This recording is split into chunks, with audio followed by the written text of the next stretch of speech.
오늘 하나님의 말씀은 출애굽기 25장 31절부터 40절까지 말씀을 같이 보시겠습니다. 한 목소리로 같이 읽었으면 좋겠습니다. 31절부터 40절입니다.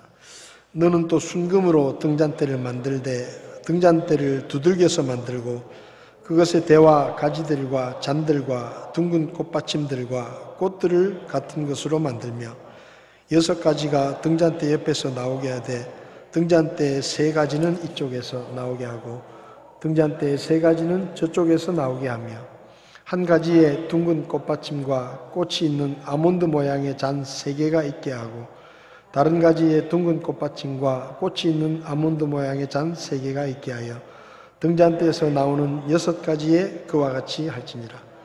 또 등잔대에 둥근 꽃받침들과 꽃들이 있는 아몬드 모양의 잔 4개가 있게 하며 등잔대에서 나오는 6가지 따라 같은 것으로 된 2개의 가지 밑에 둥근 꽃받침 하나가 있게 하고 또 같은 것으로 된 2개의 가지 밑에 둥근 꽃받침 하나가 있게 하며 또 같은 것으로 된 2개의 가지 밑에 둥근 꽃받침 하나가 있게 할지니라.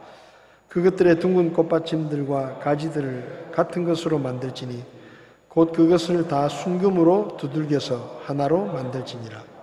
너는 등잔대에 등잔 7개를 만들고 그것들이 그것의 맞은편으로 빛을 발하게 할지니라. 또 너는 등잔대의 부짓개들과 불똥 그릇들을 순금으로 만들지니라.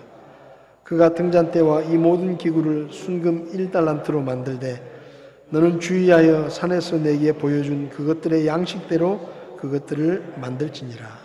아멘. 예, 자리에 앉으시겠습니다. 잠시 기도하겠습니다.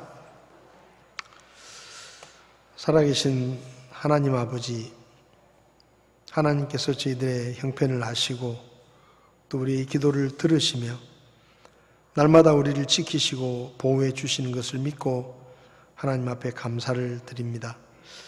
우리 김영수 집사님 학원에 학생 뒷자리 아이가 확진이 됐다고 하는데 학원생들은 아무 이상이 없도록 하나님께서 지켜주시고 도와주시기를 원합니다. 이 시간 또 주의 말씀을 나눌 때 주의 성령님께서 우리에게 친히 말씀하셔서 우리가 마땅히 깨달을 것을 깨닫게 하시고 배울 것을 배워서 하나님의 뜻대로 살아갈 수 있도록 저희들을 도와주시기를 원합니다.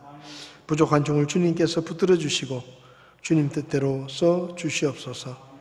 예수님의 이름으로 기도했습니다. 아멘. 지금 저희들이 출애굽기 25장부터 31장까지에 나오는 성막의 설계도를 살펴보고 있습니다.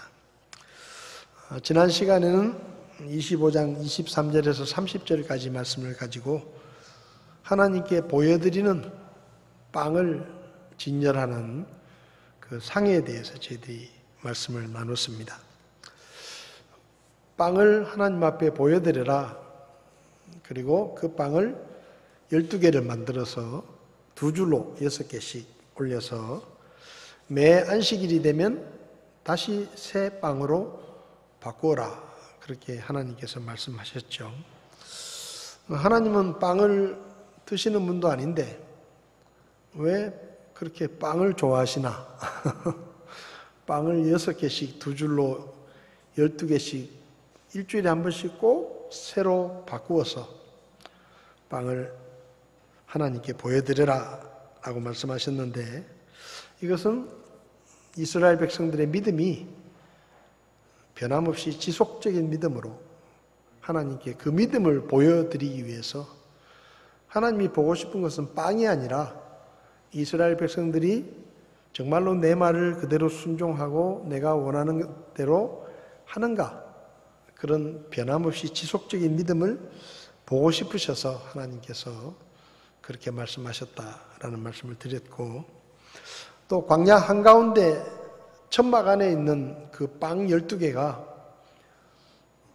일주일 동안 전시를 해놓으면 말라서 딱딱해질 수도 있고 또 상할 수도 있는데 전혀 그런 게 없이 마치 새로 만들어서 바친 것처럼 사람이 먹기에 아무런 문제가 없는 그런 상태로 보존하시는 하나님을 통해서 우리는 하나님께서 이스라엘의 12지파들을 지키시고 보존하시고 끝까지 아브라함과의 약속을 지키시는 하나님이시라는 것을 보여주셨다라는 말씀을 드렸습니다. 하나님께서 그렇게 우리를 지키십니다. 눈동자같이 지키신다고 말씀하셨고, 우리를 지키시는 자는 졸지도 않고 주무시지도 않고 항상 우리를 보시고 우리를 지키시고 보존하시는 그 하나님을 우리도 믿고 섬기고 있으니까 어떤 형편에서든지 두려워하지 마시고 항상 담대하게 믿음으로 사는 저와 여러분들이 될 수 있기를 바랍니다. 오늘은 이제 등잔대 이야기를 좀 하려고 하는데요. 이 등잔대 이야기는 여러분이 읽으면서 느끼셨겠지만 뭐가 이렇게 복잡한가?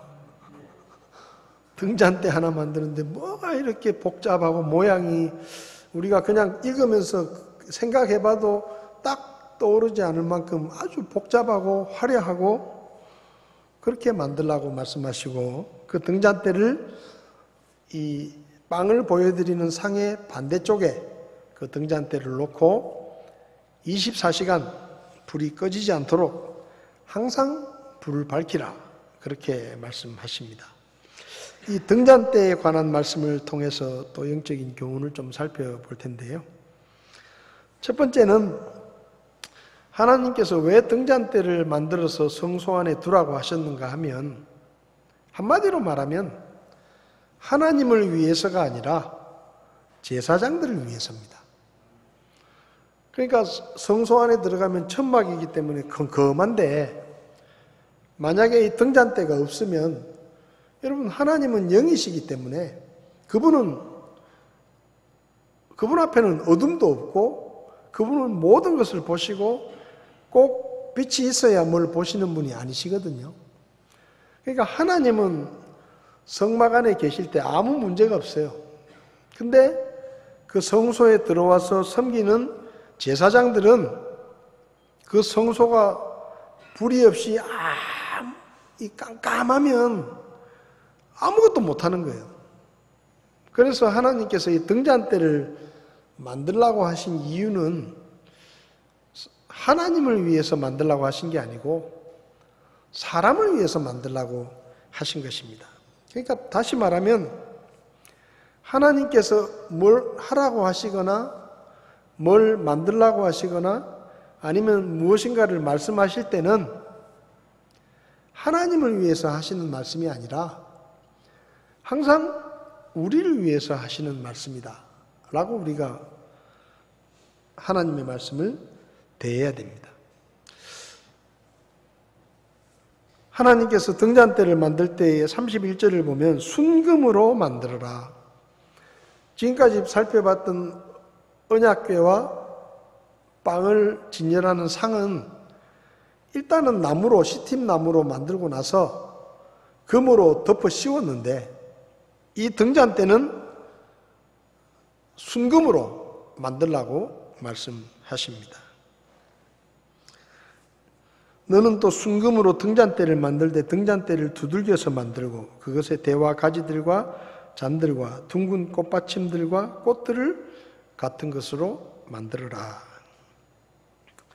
레위기 24장을 보면 이 등잔대에는 올리브를 찧어서 만든 아주 순수한 기름, 이 기름을 넣어가지고 등불이 꺼지지 않도록 항상 아침 저녁으로 점검하고, 그리고 그 등잔의 심지가 문제가 생기면 그 심지를 잘라가지고 여기 불똥을 담는 그릇에 담고 항상 불을 밝혀라. 불이 꺼지지 않도록 하라는 것이죠. 그렇게 말씀하십니다. 하나님은 아까 말씀드렸지만 빛이 없어도 그분은 모든 것을 아시고 보시는데 사람은 그렇지 못하기 때문에 성막에서 섬기는 제사장들, 즉 사람을 위해서 등잔대를 만들라고 하신 것이죠. 만약에 등잔대가 없으면 빵을 일주일에 한 번씩 바꿔야 되는데 그 빵을 어떻게 바꿀 것이며, 또 성막 안에서 섬기는 일들을 제사장들이 어떻게 하겠습니까? 그러니까 등불을 밝혀 놓으라는 것이죠. 이 등불이라는 것은 성경에 여러 번 나오는데, 특별히 이 등불은 하나님의 말씀을 비유하는 경우가 많습니다. 시편 119편 105절을 보면 주의 말씀은 내 발의 등불이요 내 길의 빛이니이다. 그러니까 하나님의 말씀이 등불이라는 것이죠. 잠언 6장 23절에도 그 명령은 등불이요 그 법은 빛이며 훈계하는 책망들은 생명의 길이다. 이렇게 말씀합니다. 그러니까 성막에 있는 이 등불이 제사장들이 무언가를 할 때 어둠을 밝혀주고 그들이 올바르게 하나님을 섬길 수 있도록 해준 것처럼, 이 어두운 세상을 살아가는 우리들에게 하나님은 성경이라고 하는 등불을 우리에게 주신 겁니다. 그래서 우리가 이 어두운 세상 속에서 어떻게 분별을 하고 또 무엇이 옳고 그른지, 무엇이 하나님의 뜻에 합당한 것인지를 하나님의 말씀을 통해 분별할 수 있도록 우리에게 하나님의 말씀이라는 등불을 주셨다. 이렇게 이야기할 수 있습니다. 그러면 결론적으로 하나님의 말씀은 누구를 위해서 주신 것이냐? 여러분, 하나님의 말씀이 하나님이 우리를 간섭하고 우리의 자유를 제약하고 우리를 뭘 못하게 만들고 하나님을 위해서 우리의 자유를 제한하고 우리를 구속시키려고 주신 말씀이라고 생각하는 사람들이 많습니다. 그래서 전에도 말씀드렸지만 목사가 설교를 하면 설교를 잔소리라고 생각합니다. 그래서 엄마나 아빠가 잔소리를 좀 많이 하면 에헤이 또 설교한다 설교해 그렇게 얘기하거든요. 그 목사의 설교가 잔소리라 이 말이에요. 그러니까 하나님의 말씀이 잔소리라는 겁니다. 하나님을 위해서 우리에게 뭘 해라 하지 마라 일일이 간섭을 하시고 우리에게 자유를 구속하고 뭘 못하게 만들고 우리를 불편하게 만드는 그런 하나님을 위해서 주신 말씀이라고 생각하는데, 신명기 1장 3절을 보면은요, 신명기 1장 3절을 보면 모세가 이스라엘 백성들에게 하나님의 말씀을 전달해 주는 내용이 나오는데, 여기 보면 40년째 되는 해 11월 곧 그달 첫째 날에 모세가 주께서 이스라엘 자손을 위하여 자기에게 명령으로 주신 모든 것에 따라 그들에게 말하였는데, 그러니까 모세가 하나님께서 자기에게 말씀하신 하나님의 말씀을 이스라엘 백성들에게 전달을 해주는데, 그 말씀이 무슨 말씀이냐? 모세가 주께서 이스라엘 자손을 위해서 자기에게 명령으로 주신 말씀이다. 이렇게 말합니다. 그러니까 여러분, 성소 안에 있는 등불이 하나님을 위한 게 아니라 제사장들을 위한 것이었던 것처럼, 오늘날 우리에게 주신 하나님의 말씀은 하나님을 위해서 주신 말씀이 아니라 우리를 위해서 주신 말씀이에요. 우리의 유익과 우리의 안전과 우리의 행복을 위해서 하나님께서 우리에게 주신 말씀이 바로 성경 말씀입니다.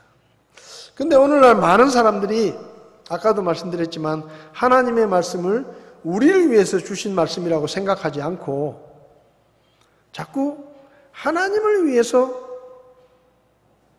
우리에게 뭘 못하게 만들고 우리를 불편하게 만들고 우리에게 간섭을 하고 이렇게 하나님의 잔소리라고 생각을 하는 거예요. 그러니까 하나님의 말씀이 우리의 유익을 위해서 주신 게 아니고 하나님의 유익을 위해서 우리에게 주신 말씀이라고 생각하는 겁니다. 여러분 오해하지 마십시오. 하나님은 신이시기 때문에 그분은 아무것도 불편한 게 없습니다. 그분은 아무것도 필요한 게 없습니다. 더 이상 무엇인가가 필요하신 분이 아니에요. 그러니까 하나님은 우리가 없어도 아무 상관없어요. 그분은 우리가 없어도 만족하시고 행복하시고 100% 당신이 하고 싶은 것을 마음대로 하시면서 행하시는 분이십니다. 그러니까 그분이 왜 그러면 우리에게 말씀을 주셨느냐? 하나님을 위해서가 아니라 우리를 위해서 주신 거라는 거예요. 우리를 위해서. 에덴 동산에서 아담과 하와도 그렇게 생각했습니다. 하나님이 동산에 있는 모든 나무의 열매를 먹어도 좋은데 동산 중앙에 있는 선악을 알게 하는 나무 열매는 먹지 마라. 그거 먹으면 죽는다. 그렇게 말씀하셨거든요. 근데 아담과 하와가 어떻게 생각했는가 하면 그 말씀이 하나님을 위해서 못 먹게 하신 말씀이라고 생각한 거예요. 사실은 아담과 하와를 위해서 그거 먹으면 죽으니까 위험하니까 그걸 먹지 말라고 말씀해 주신 것인데 마귀가 와서 이렇게 말하죠. 야, 하나님이 왜 저거 못 먹게 한 줄 아냐? 저거 먹으면 너희들도 하나님처럼 되기 때문에 하나님이 그걸 막으시려고 너희에게 저거 먹지 말라고 하신 것이다. 그 말이 무슨 말입니까? 그 말은 너희를 위한 말씀이 아니고 하나님을 위해서 못 먹게 하신 것이다 라고 마귀가 이야기를 하니까 하와가 진짜 그 말이 맞는 것 같은 거예요. 보니까 너무 탐스럽고 먹음직하고 보기에도 예쁘고 탐스럽고 그러니까 저거 먹으면 뭔가 더 지금보다 더 지혜로워지고 하나님처럼 될 것 같은 생각이 드는 겁니다. 왜? 하나님이 저걸 우리에게 먹지 말라고 말씀하셨는데 우리를 위해서 못 먹게 하신 게 아니고 하나님을 위해서 우리가 하나님처럼 될까 봐 못 먹게 하신 것이다. 그런 생각을 하죠. 그래서 그걸 먹는 거예요. 하나님이 우리를 위해서 하신 말씀이 아니고 하나님을 위해서 하신 말씀이니까 저걸 먹으면 우리가 더 잘 될 것 같고 하나님 말씀보다 내 생각대로 하면 더 잘 될 것 같고 하나님의 말씀은 하나님을 위해서 하신 말씀이지 우리를 위해서 하신 말씀이 아니야. 그래서 먹은 겁니다. 결과가 어떻게 됐습니까? 그 열매를 먹은 후에 아담과 하와는 하나님이 주신 기쁨과 행복, 축복과 자유와 영원한 생명을 잃어버렸습니다. 그리고 심판과 멸망, 고통과 불행이 찾아온 것이죠. 여러분, 하나님의 말씀은 우리를 위한 말씀입니다. 우리의 안전과 우리의 유익을 위해서 주신 말씀이에요. 여호수아 1장을 보면 여호수아가 이제 모세가 죽은 후에 이스라엘 백성들을 이끌어가는 새로운 지도자가 되는데 여호수아가 모세 옆에서 이스라엘 백성들이 어떻게 했는지를 너무 잘 알고 있었기 때문에 두려웠습니다. 걸핏하면 불평하고 원망하고 돌을 들어가지고 모세를 죽이려고 하고 반항하고 그랬잖아요. 그걸 제일 가까이서 지켜본 여호수아가 모세가 죽고 난 다음에 저 말도 안 듣고 불평불만이 가득하고 믿음도 없는 저런 백성들을 하나님께서 여호수아에게 네가 이제 모세 대신에 저들을 이끌어라 라고 말씀하시니까 여호수아가 겁이 덜컥 나는 겁니다. 저 사람들 진짜 말도 안 듣는데 내가 옆에서 볼 때 모세도 하도 속이 펄펄 끓어가지고 그냥 겉은 멀쩡했는데 속은 다 썩어가지고 아마 모세가 죽은 것도 저 인간들 때문일 거야. 하도 스트레스를 많이 받아가지고. 근데 여호수아에게 이스라엘 백성들을 이끌어라 하나님이 말씀하십니다. 그러니까 여호수아가 걱정이 되는 거예요. 잠이 안 와요. 이걸 어떻게 해야 되나? 하나님 앞에서 못한다고 할 수도 없고, 그렇다고 저 말도 안 듣는 저 인간들을 나는 모세처럼 그렇게 속이 좋은 사람이 아닌데 속에서 천불이 날 텐데 온갖 걱정을 하고 있습니다. 그때 하나님께서 뭐라고 말씀하십니까? 1장 7절부터 보면 너는 마음을 강하게 하고 심히 용감한 자가 되어 내 종 모세가 내게 명령한 모든 율법대로 지켜 행하고 그것을 떠나 오른쪽으로나 왼쪽으로나 치우치지 말라. 그리하면 네가 어디로 가든지 형통하리라. 너는 이 율법책을 내 입에서 떠나지 말게 하며 밤낮으로 그것을 묵상하여 그 안에 기록된 모든 것에 따라 지켜 행하라. 그리하면 내가 내 길을 형통하게 하며 또한 크게 성공하리라. 하나님께서 말씀하시죠. 내가 모세에게 준 내 말, 네가 모세를 통해서 들었던 내 말은 나를 위해서 한 말이 아니라 너희에게 어떻게 하면 형통하고 어떻게 하면 성공할 수 있는지를 내가 가르쳐 준 것이다 이 말이에요. 그래서 네가 걱정할 필요 없다. 네가 하나님 말씀만 잘 들으면, 내 말만 잘 들으면 너는 무엇을 하든지 형통하게 될 것이고 크게 성공할 것이다. 그렇게 말씀하시는 겁니다. 여러분, 하나님이 우리에게 왜 말씀을 주셨느냐?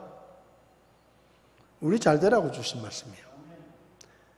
우리가 어떻게 하면 형통하는 삶을 살고 어떻게 하면 성공할 수 있는지를 하나님의 말씀을 통해서 우리에게 가르쳐 주신 겁니다.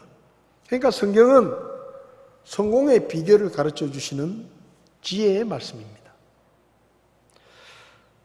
그 다음에 디모데후서 3장을 보면 성경 말씀이 우리에게 굉장히 많은 유익을 준다 그랬어요. 15절을 보면 또 어린아이 때부터 내가 거룩한 성경 기록들을 알았나니 그것들은 능히 너를 지혜롭게 하여 그리스도 예수님 안에 있는 믿음을 통해 구원에 이르게 하느니라. 하나님의 말씀이 우리를 어떻게 한다고요? 우리를 구원에 이르게 하는 지혜가 바로 하나님의 말씀입니다. 여러분, 우리가 어떻게 구원을 받았죠? 학교에서 잘 배워서 구원을 받았습니까? 세상의 지혜를 많이 알아서 구원을 받았습니까? 아니에요. 하나님의 말씀을 듣고 배워서 구원에 이르는 지혜를 깨닫게 된 거예요. 그래서 하나님의 말씀은 우리로 하여금 구원에 이르게 하는 지혜를 주시는 겁니다. 그 다음에 16절을 보면 모든 성경 기록은 하나님의 영감으로 주신 것으로 교리와 책망과 바로잡음과 의로 교육하기에 유익하다. 유익하다 그랬어요. 유익하다. 무엇에 유익하냐? 교리. 우리가 무엇을 믿어야 하는가? 우리가 왜 성경 말씀을 중요하게 여깁니까?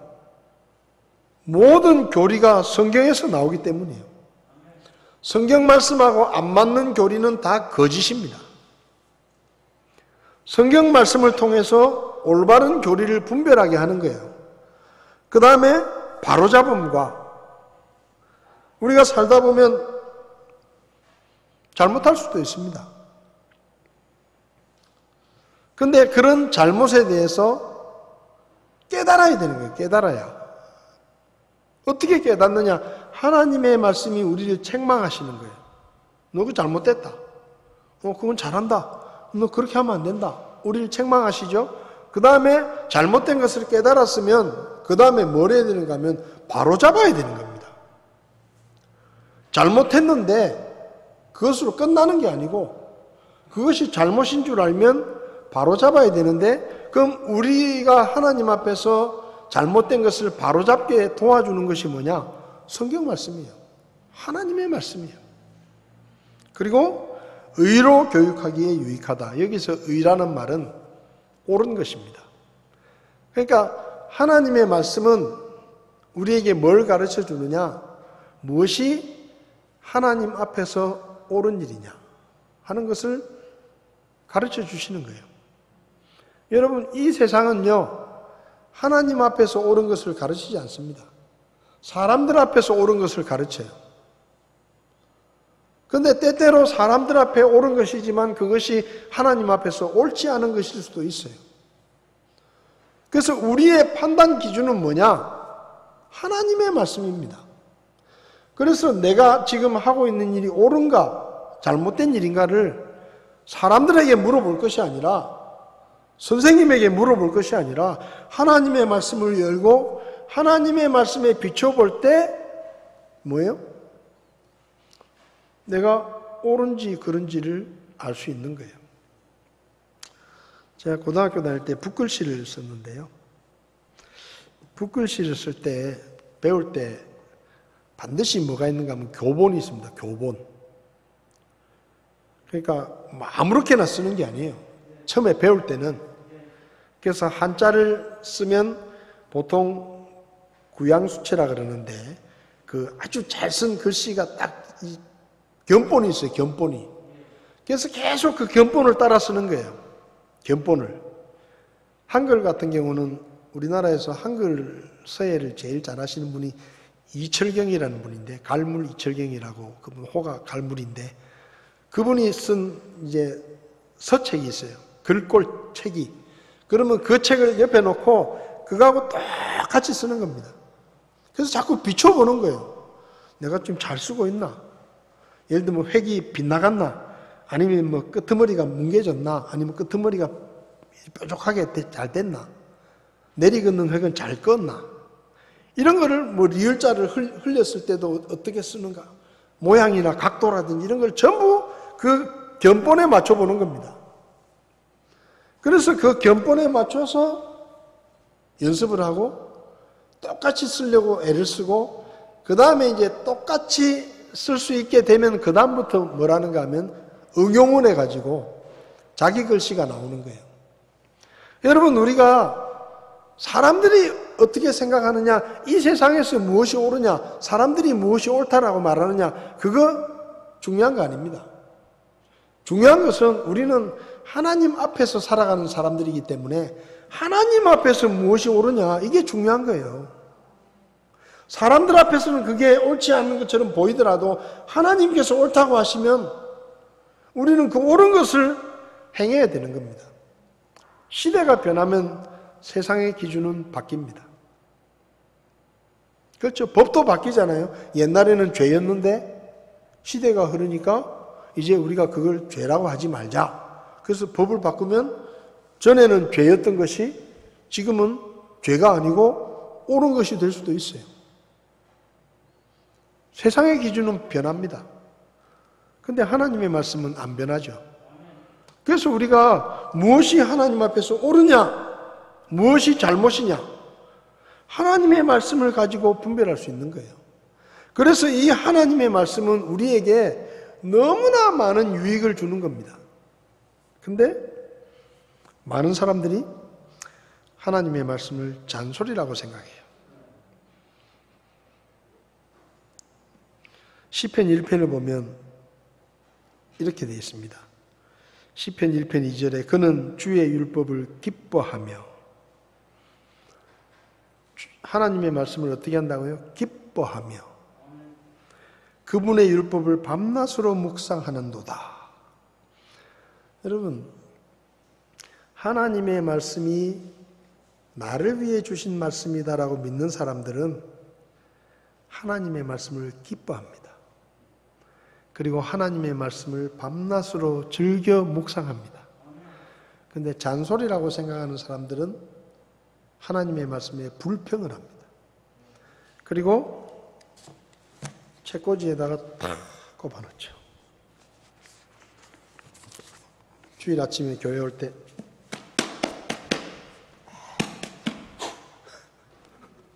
책꽂이에 꽂아놨다가, 왜? 잔소리니까.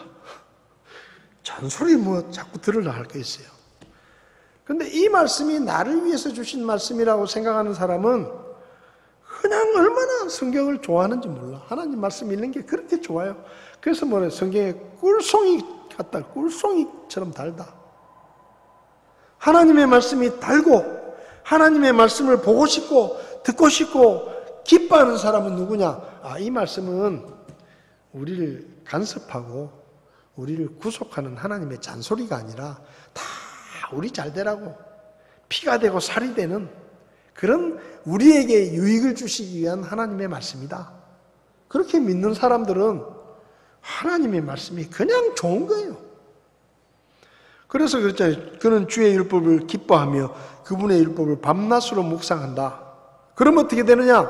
그는 물 있는 강가에 심은 나무 곧 제철에 열매를 맺는 나무 같으며 그의 잎사귀 또한 시들지 아니하리로다. 그가 하는 것은 무엇이든지 형통하리로다. 하나님의 말씀을 기뻐하고 그분의 말씀이 다 나 잘되라고 하신 말씀이다. 들을 때는 좀 기분 나쁠 수도 있고 들을 때는 부담스러울 수도 있지만 이 말씀은 다 나를 위해서 주시는 말씀이야. 다 나 잘되라고 하시는 말씀이야. 그렇게 받아들이면 얼마나 이 말씀이 귀에 쏙쏙 들어오는지 몰라요. 그리고 막 또 보고 싶고 또 보고 싶고 성경 읽다가 밤새고 목사가 그냥 성경 읽어라 성경 좀 읽습니까? 그런 얘기 할 필요 없어요. 그런 얘기 할 필요 없어요. 물어볼 필요도 없어. 그냥 좋아서 읽는 거예요. 시간만 나면 성경 읽고 있는 거예요.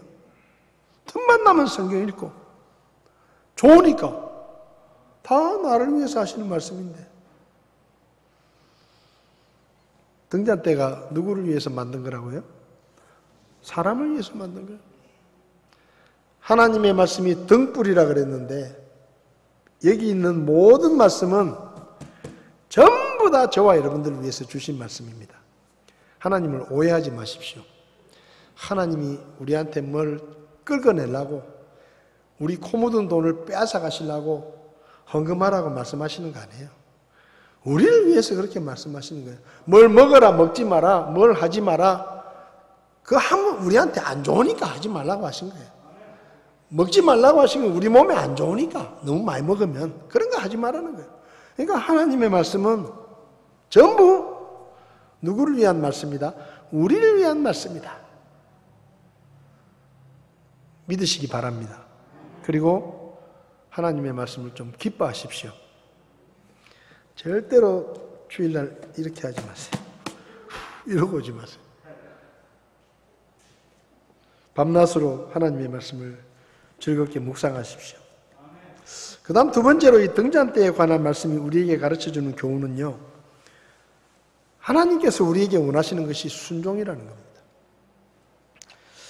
여러분 등잔대를 만들려고 했는데 세상에 이 등잔대가 골치 아파요.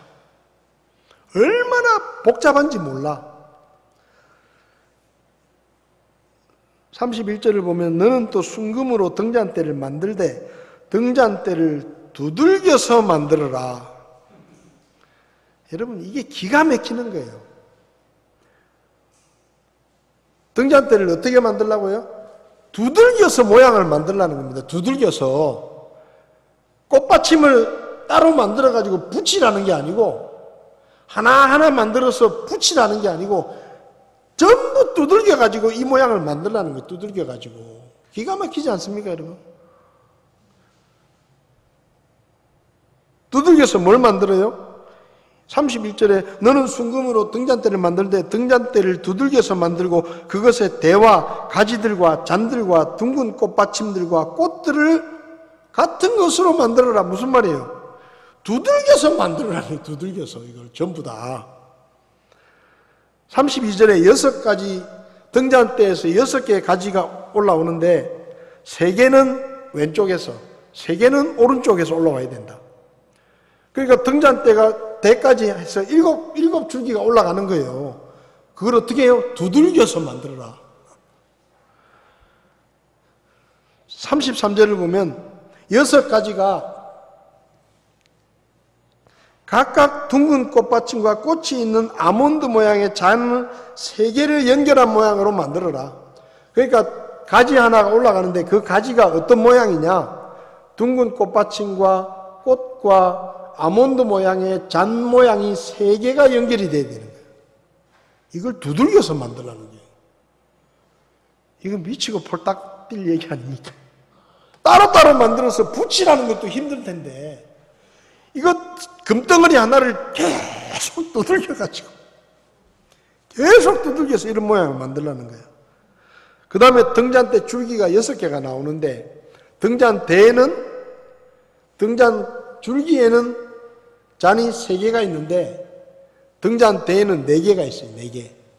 둥근 꽃받침과 꽃 모양과 아몬드 모양의 잔이 4개가 연결이 되어 있는데 가지가 6개 나오잖아요. 그 가지가 제일 첫 번째는 제일 밑에 있는 꽃받침에서 가지가 2개 올라오고 그 다음에는 두 번째 꽃받침에서 2개 올라오고 나머지 2개는 세 번째 가지에서 2개가 올라오고 이 줄기에 있는 잔에 여러분 머릿속으로 한번 생각을 해보세요. 얼마나 복잡합니까? 근데 그걸 어떻게 만들려고요? 두들겨서. 기가 막히는 거예요. 기가 막히는 거예요. 그리고 등잔 7개를 만들어서 등잔대에 올려놓고 불을 붙여서 비추게 해라. 그리고 38절에는 등잔대에 불짓게, 불똥 그릇들 이런 것들도 다 순금으로 만들어라. 39절에 등잔대와 이 모든 기구를 순금 1달란트로 만들어라. 이것도 기가 막히는 얘기예요. 1달란트 33kg 33kg의 금덩어리를 하나를 가지고 미리 잔을 만들고 불집게를 만들고 불똥 그릇을 만들 금은 따로 떼놓고 나머지 덩어리를 1년이 가든 2년이 가든 두들겨가지고 이 등잔대는 한 덩어리라 이 말이에요. 따로따로 연결해서 붙이는 게 아니고 금덩어리 하나를 무게까지 딱 정해, 무게도 넘어가면 안 돼. 넘어가도 안 되고 적어도 안 되고 무게까지 딱 달아가지고 33kg에서 예를 들면 여기 불집게나 불똥그릇 잔을 만드는데 3kg가 필요하다면 3kg 딱 떼내고 30kg짜리 덩어리를 가지고 두들겨가지고 이걸 만들라는 거예요. 여러분 답답하지 않습니까? 하나님이 그 언약궤는 별거 아니에요. 아주 단순해요. 아니, 빵을 올려놓은 상도 그렇게 복잡하지 않았습니다. 근데 이 등잔대가 뭐라고? 이걸 계속 두드려가지고 꽃받침 모양을 만들고 꽃 모양을 만들고 잔 모양을 만들고 잔도 왜 아몬드 모양으로 만들려고 그래요? 또 그냥 사각이면 사각, 뭐 둥글면 둥글 내 맘대로 만들면 되지 꼭 아몬드 모양으로 만들어야 돼. 그리고 꽃받침도 뭐 더 만들면 안 돼. 가지 하나에 꼭 3개. 아니, 왜 4개만 안 되고 2개만 안 됩니까? 꼭 3개. 등잔대에는 4개. 잔은 왜 아몬드 모양으로 만들어야 되죠? 솔직히 우리는 이게 무슨 뜻인지 모릅니다. 뭐 어떤 분들은 뭐 가지가 6개고 대가 7이 완전수고 어쩌고 저쩌고 막 이 등잔대 모양을 영적으로 막 잘난 체 하면서 막 이건 이런 뜻입니다라고 설교하시는 분이 있는데 저는 그거 모르겠어요. 왜? 성경에 안 나와요, 그게. 하나님은 그냥 모양만 가르쳐 주신 거예요. 무슨 뜻인지도 모르고 하여튼 그렇게 만들라는 거예요. 뭐 뜻이라도 있으면 7개의 가지는 뭘 의미한다. 잔 3개는 뭘 의미한다. 그러니까 3개 꼭 넣어야 된다. 잔은 아몬드 모양으로 만들고 아몬드 모양으로 만들라는 이유가 있다. 뭐 이런 거라도 좀 얘기하시면서 그렇게 만들라 그러면 그런 의미가 있으니까 이렇게 만들라 하시는구나 할 수 있는데 이건 그런 것도 없고 그냥 밑도 끝도 없이 막 정말로 복잡한 모양으로 그것도 계속 두들겨가지고 깎아내도 안 되고 붙여도 안 되고 이건 뭐 어떡하란 말이에요. 근데 이 말씀을 하신 다음에 40절에 이런 말씀을 하십니다. 너는 주의하여 산에서 내게 보여준 그것들의 양식대로 그것들을 만들어라. 하나님께서 못을 딱 박으시는 거예요. 야, 복잡하지? 꽃받침 2개만 만들면 좋겠지. 잔도 그냥 아무렇게나 만들면 좋겠지. 근데 안 돼. 내가 시키는 대로 해.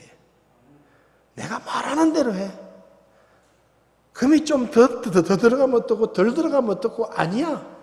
딱 한 달란트 무게를 딱 재가지고 더 하지도 말고 덜 하지도 말고 두들기다가 힘들면 잘라가지고 오래 붙이지 말고 모양도 복잡하다고 만들어가지고 연결하지 말고 시간이 얼마나 걸리든지 그건 내 알 바 아니고 내가 만들려고 한 모양대로 만들어내. 여러분, 하나님이 뭘 요구하시는 걸까요?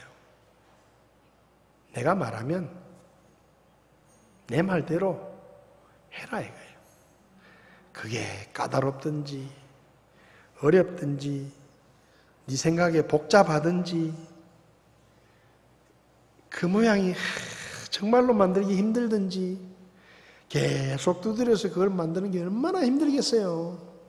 근데 잔소리하지 말고 내가 시키는 그대로 내가 말하는 크기로 내가 말하는 모양으로 그대로 만들어라 라고 말씀하십니다.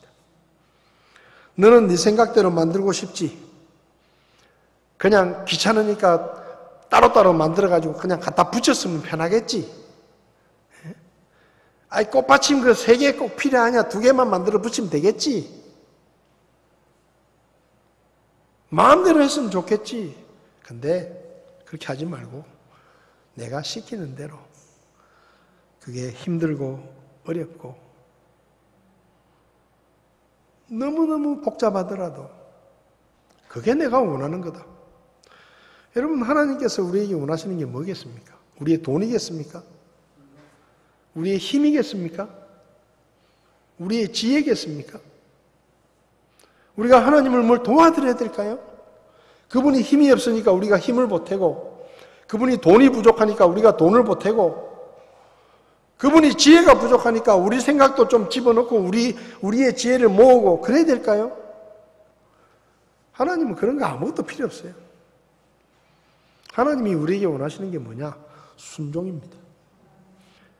그분을 하나님으로 여기고 그분의 말씀이라고 하면 100% 순종하는 믿음을 하나님은 원하시는 겁니다.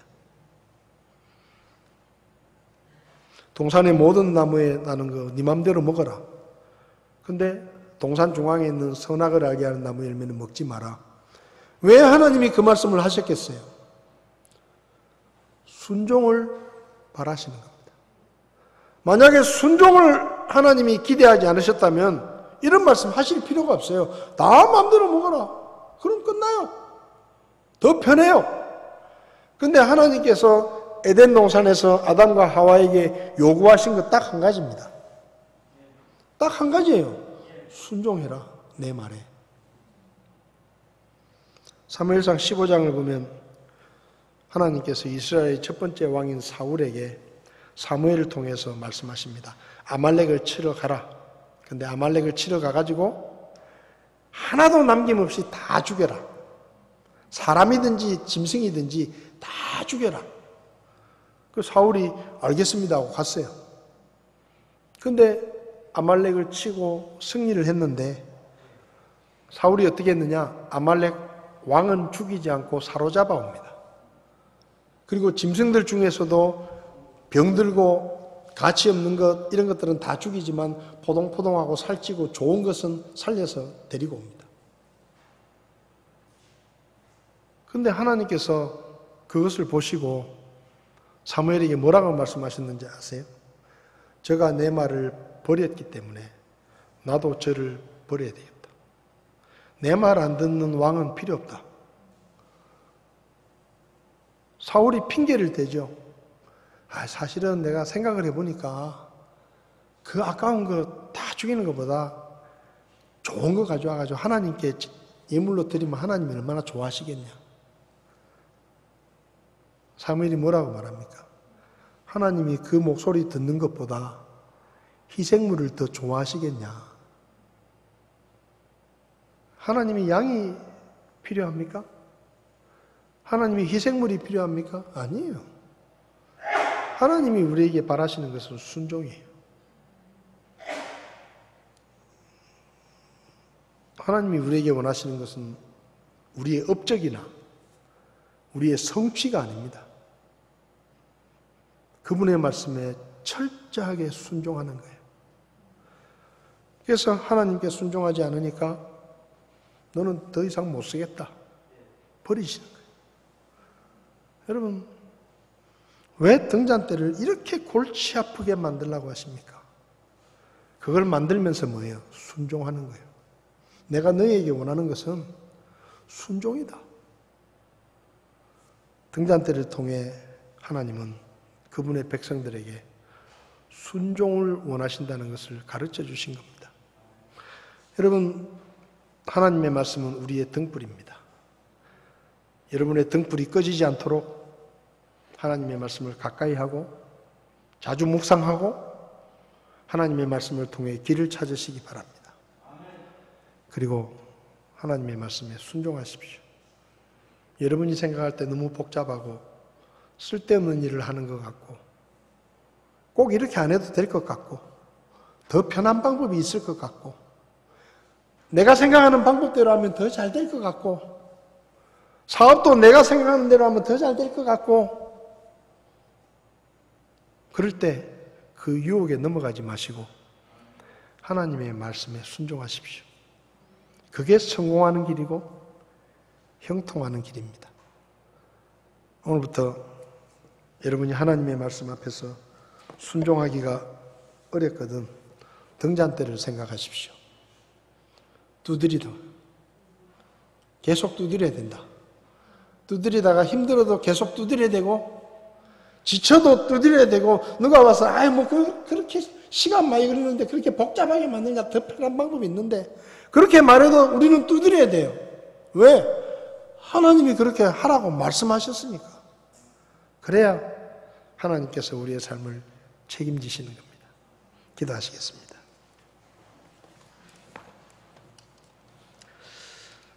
하나님,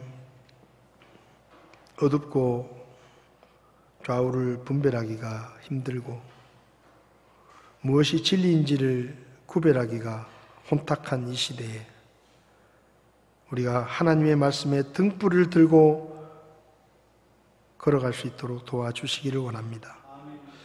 하나님의 말씀에 등불이 흐려져서 우리가 잘못된 길로 가지 않도록 도와주시고 하나님의 말씀을 가까이 하며 주의 말씀을 등불 삼아 살아갈 수 있도록 저희를 도와주시옵소서.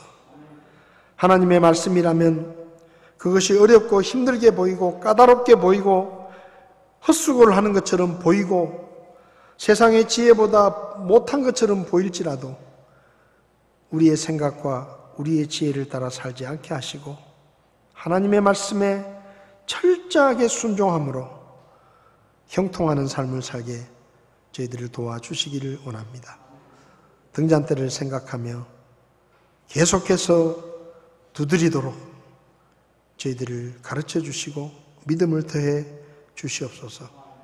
그래서 끝까지 하나님의 말씀에 순종해서 두들겨서 우리의 믿음의 등잔대를 만들 수 있도록 도와주시기를 바랍니다. 오늘도 귀한 말씀 주심을 감사드리며 예수님의 이름으로 기도했습니다. 아멘. 예배를 마치겠습니다.